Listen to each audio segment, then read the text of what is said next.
Samajwadi party के राष्ट्रीय अध्यक्ष अखिलेश यादव ने एक एक्सपोस्ट डाला है और उस पर हम प्रतिक्रिया लेंगे यूपी के मंत्री संजय निषाद से। आप बताइए कि जिस तरह से ये एक्सपोस्ट सामने है, इसे किस तरह से?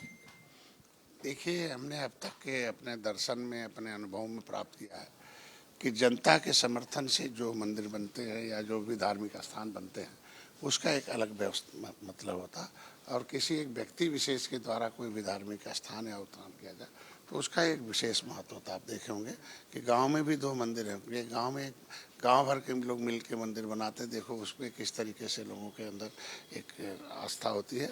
और किसी एक व्यक्ति के बनाए हुए तो उनके दरवाजे मंदिर हो तो उसके लिए ध्यान रखना। तो ये तो उसी में अंतर है। भगवान राम का जो अयोध्या में मंदिर है वो पूरी दुनिया के लोग मिलके अपने चंदे से, अपने आस्था से, अपने सहयोग से बनवाए हैं और संघर्ष करके बनवाए हैं। और ये इनका मंदिर एक राजनीतिक मंदिर है। दोनों में अंतर है, इसलिए जनता सब समझती है। क्या इसके पीछे कोई खास मकसद?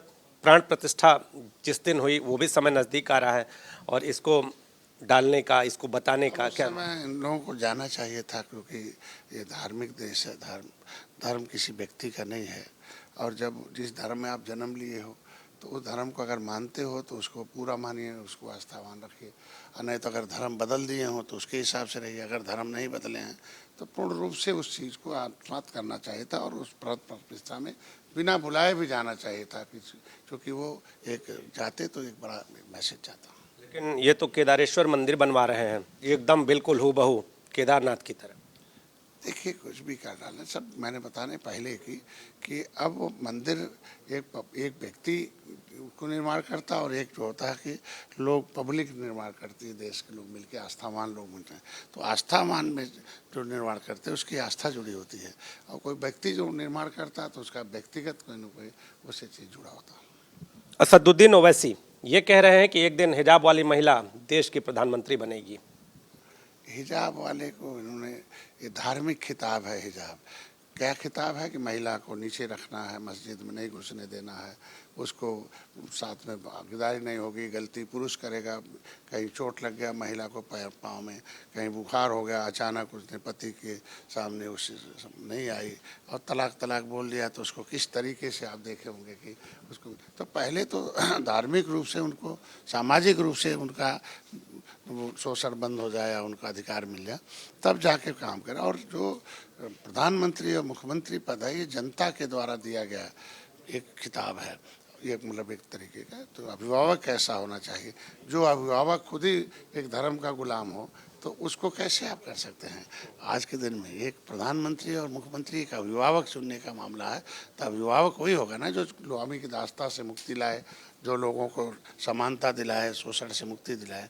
तो ये दोनों में है। तो ये तरह का बयान देना उचित नहीं है। मंत्री जी, प्रियंका गांधी का जन्मदिन मना रहे हैं कार्यकर्ता और संभावना लग रही है कि उत्तर प्रदेश में इस बार कहीं ना कहीं उनका जो चेहरा है अलग तरह से दिखाई दे, कुछ प्रभाव डालेंगी? आप लोग को लगता है कि ये जो 2027 का चुनाव है प्रभाव डाल सकती है? देखिए, उनके जन्मदिन के चूँकि बड़े पार्टी के नेता हैं, उनको जन्मदिन की बधाई देता हूँ अग्रिम और शुभकामनाएं देता हूँ और उनके उज्जवल भविष्य की कामना भी करता हूँ। लेकिन जहाँ कांग्रेस की नीति रही है वो सब आउटडेटेड हो चुकी है। वो गुजरे ज़माने का है। अब ज़माना बहुत बदल गया है, ग्लोबलाइजेशन हो गया है। तो नीति क्या है, आपके विचार क्या है, विचारधारा क्या है। पार्टी, कोई भी पार्टी विचारधारा से चलती है, व्यक्ति विचारधारा से कनेक्ट होता है।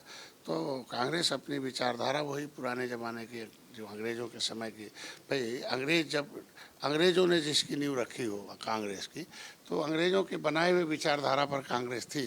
तो जब तक लोग नहीं समझदार थे तो नहीं समझ पाए, और जब समझ लिए तो कांग्रेस से दूर हो गए। अब मान लो क्या है विचारधारा थी, खाली लेदर मैन को आप मिल्क मैन को आगे बढ़ाएंगे, लेदर मैन को करें, अदर मैन कहाँ जाएगा। और जब अदर मैन होशियार हो गया तो कांग्रेस से दूर हो गया। इसलिए कांग्रेस तो कुछ भी कर डाले हिंदी भाषी क्षेत्रों में, क्योंकि एक आरोप है कांग्रेस के ऊपर कि जो आज़ाद कराने वाली जातियां हैं 578, 193 हिंदी भाषी क्षेत्रों में रहती हैं, ऐसी जातियों के साथ धोखा किया है। जो क्रिमिनल कास्ट से घोषित जातियां हैं जिनको अंग्रेज़ों ने उजाड़ा था, उनके लिए पहला कमीशन बना था Ananthasayanam Ayyangar criminal tribes act inquiry committee, उसको इन्होंने लागू नहीं किया। इसलिए 193 जातियाँ जिससे नाराज़ हों, धोखा खाई हों, वो कभी उसको खड़ा नहीं होने देंगे। और उसके लिए मोदी सम्मान दे रहे हैं, इसलिए मोदी के साथ। आप भी सम्मेलन कर रहे हैं, उद्देश्य क्या है? देखिए, 13वां हमारा संकल्प दिवस है।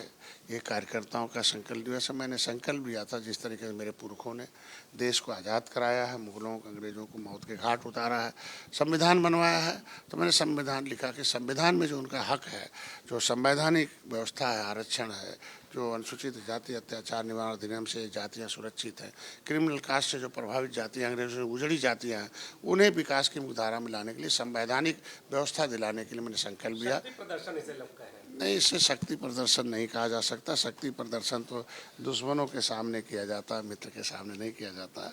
और ये शक्ति प्रदर्शन करना होता तो रमा देवी पार्क हम जब चाहते तब भर दें। बहुत बड़े बड़े पार्क मैंने रैली की है, ये मैंने तो शक्ति प्रदर्शन नहीं, ये कार्यक्रम है। और कार्यक्रम में इस तरह का लोगों को कयास लगाना गलत है।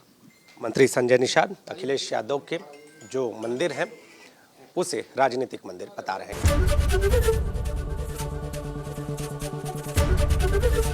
एबीपी गंगा, खबर आपकी, जुबान आपकी।